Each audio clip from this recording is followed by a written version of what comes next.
Print servers in federal environments create risk and unnecessary complexity. Every new printer, location, or policy adds strain to infrastructure that was never built for today's demands. FedRAMP High Authorized Printer Logic eliminates print servers with a secure cloud-native, zero-trust solution designed for federal IT. With advanced security, centralized control, and simplified management, agencies can modernize print without added burden. See what secure serverless printing looks like. Visit Vasion.com to learn more. Federal Drive is presented by GEHA, Government Employees Health Association, proudly providing health and dental benefits to federal employees and their families. Visit GEHA.com. Following a year of sweeping staffing reductions, the Trump administration is laying the groundwork for agencies to ramp up recruitment efforts. The Office of Personnel Management has directed agencies to begin assembling their annual staffing plans for fiscal year 2027. The guidance places a particular focus on hiring technologists and early career talent. Here with more details is Federal News Network's Drew Friedman. Drew, thanks for joining me. Absolutely. Nice to be with you, Terry. Those categories sound vaguely familiar, technologists and early career recruitment. Is OPM setting specific goals now for bringing those folks back on board? They are, and looking at the OPM guidance that came out recently for agencies as they're, again, creating their annual staffing plans, OPM is setting a government-wide goal of making at least 1/3 of all federal hires during fiscal 2027 be early career employees. So that's generally defined as employees who are under the age of 30. OPM is looking to accomplish this by encouraging agencies to use hiring pipelines that target younger employees, like the Pathways program, the Cyber Core Scholarship program, and some other ones that target younger employees. At the same time, OPM is also looking to hire a lot more on the technology side of things. So, for example, software engineering, data scientists, and other areas like that. OPM's Tech Force initiative is one way that they're trying to onboard tech talent. But there's other ways that they're trying to, again, encourage agencies to focus on those two categories of employment. Well, let's just back the track up and kind of refresh ourselves on what has happened to those two categories of folks over the last 18 months. Yes, it's been definitely a tumultuous time for those categories of employment. If you look back to just some of OPM's own data, actually, it shows that the share of federal employees who are under age 30, so again, that early career talent they're trying to hire, that actually decreased between 2024 and 2025, going from 9% down to 8% early career talent out of the entire federal workforce overall. And then there's been also a decline in tech talent as well. IT managers and other different job series, you can see significant staffing declines and employee separations that occurred throughout 2025 and also into early 2026. So it seems like the categories that OPM is now looking to hire more talent, they've also lost a lot of expertise in the last year and a half or so. I think it's also interesting to point out that, for example, in the Tech Force initiative, they're aiming to hire about 1,000 federal employees, and that's what they set out to do. So far, they've onboarded about 300 recruits since this effort took off last winter.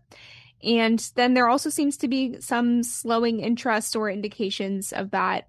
For example, in the government's Cyber Core internship program, there's been some reporting showing that those who have graduated that program are turning to the private sector to look for employment because there are limited opportunities in government. So there are some questions, even though OPM is setting these big targets and these big goals, I think there are still some questions remaining about what this is going to look like at the tail end of things, what talent they're going to be able to bring into the door, and whether there is or is not interest in federal jobs overall.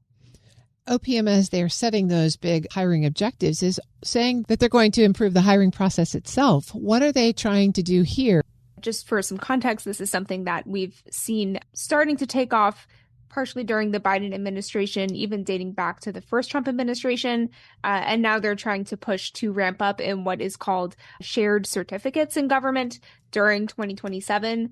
What this means is that you're trying to make the hiring process more streamlined by seeing where different agencies are hiring for the same type of position, rather than having each agency hire individually for that position. they can create what's called a shared certificate and create a list of qualified candidates and then have multiple agencies share off of the same list of candidates. That is something where we've seen that start to grow over time, but it's maybe been a little bit slow going in terms of how much agencies are using shared certificates. So OPM and the Trump administration now are really trying to boost the use of that and setting a goal of making at least 60% of all federal hires off of shared certificates during 2027. That is a pretty big goal, but something where if it does pan out, OPM says that will help agencies tackle what's been, of course, a very long and burdensome and challenging hiring process for government for many years.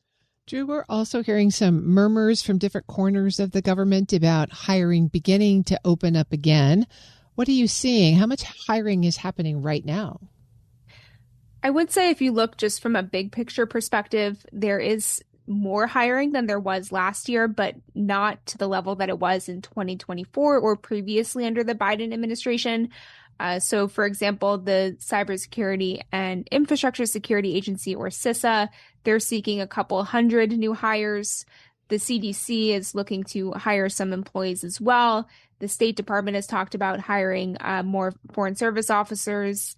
But a lot of those hiring efforts are also looking to recruit for jobs where employees separated last year. So it's kind of interesting to see how things are taking shape. But yes, the hiring is opening up, especially after we saw that very long hiring freeze during 2025. Now OPM's data shows that there are about 12 or 13,000 USA jobs postings total. But that is a significant drop off if you look between 2024 and 2025. The number of postings dropped by 42.8%. So it seems like it's going up a little bit more now in the data, but definitely not anywhere near where it was during 2024 or the couple years prior to that. As you connect the dots on all of these trends that are moving in different directions, Drew, what picture do you draw for the next steps heading into 2027 and the creation of these agency staffing plans? It seems like agencies will be hiring again, but of course, again, on a smaller scale than what we've seen the past couple of years.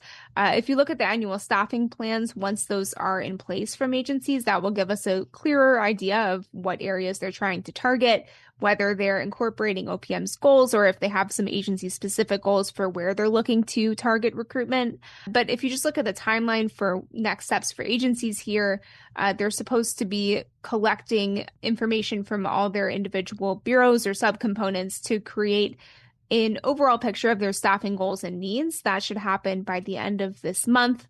And then ahead of the new fiscal year, agency chief human capital officers are going to take all those different plans, consolidate it, and then have that reviewed by OPM and the Office of Management and Budget. So there's going to be several layers of review and revisions here for where agency staffing plans will end up.